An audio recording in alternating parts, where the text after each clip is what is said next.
Hi mga kuripot! So for today's video, mag-island hopping naman kami dito sa Boracay.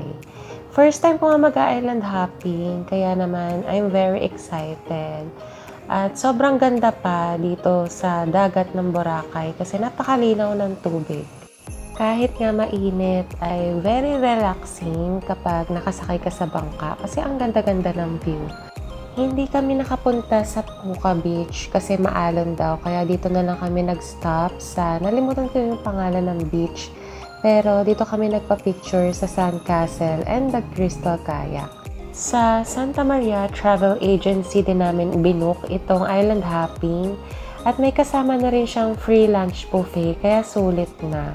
Isa-separate vlog ko na lang yung kinainan namin para mas mapakita ko sa inyo yung mga pagkain. Yun lang. Follow for more!